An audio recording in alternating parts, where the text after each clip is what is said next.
Maaga na naman ngang nagising ang batang makulit. Ayan at pinapanood niya yung mga manok na kumakain.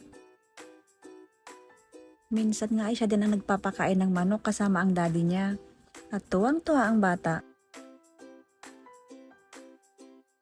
Nagsawa na nga siya sa mga manok kaya lumipat naman siya dito.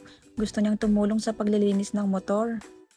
Akala mo naman marunong siya. Mas malaki pa nga yung motor sa'yo anak. Baka madaganan ka lang dyan. Sige ka.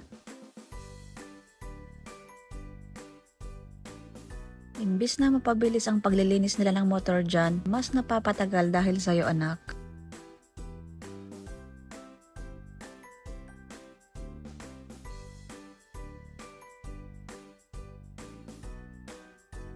Pinaliguan ko na nga lang ang batang makulit at ayan, pumasok na kami sa kwarto.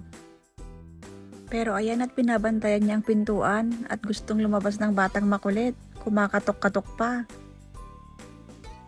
Sorry anak, dito muna tayo sa loob ng kwarto, matulog ka muna.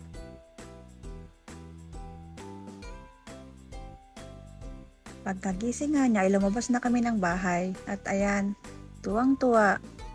May dala pang pampatay ng langaw.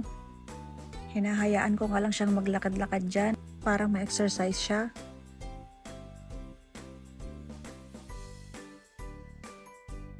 At syempre, pinapakain ko rin ang bata para hindi magutom. Kahit nga kumakain siya ay lakad pa rin siya ng lakad.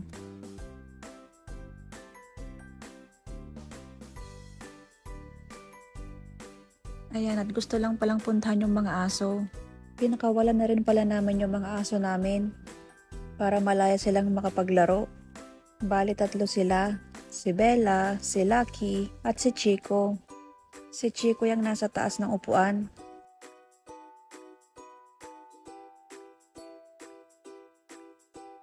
Ayan ang batang makulit, gusto atang kumain ng saging.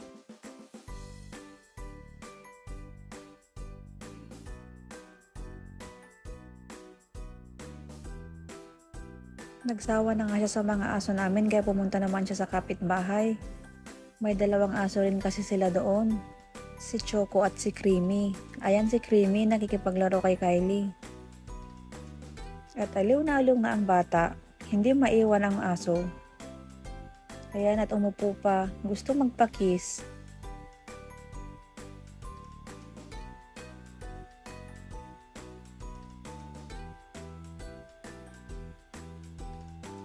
Pinunta ko na nga siya sa kubo pero ayan, bumalik na naman sa mga aso. Kaya hinayaan ko na muna siyang makipaglaro.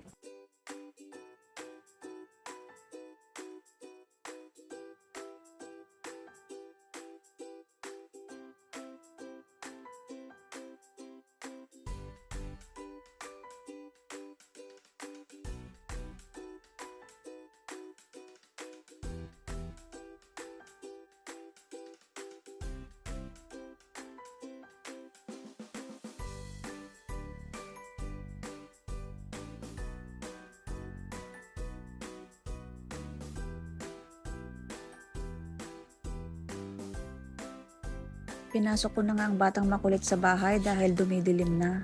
At ayan, yung pusa naman ang pinaglaruan. Buti nga at hinahayaan lang siya ni Cotton na laruin siya.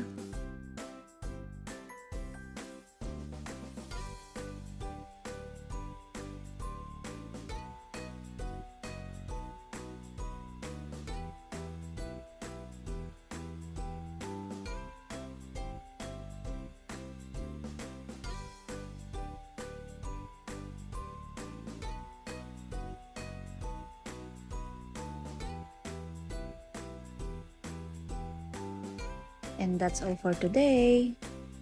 See you sa next vlog mga bes. Thanks for watching. Bye!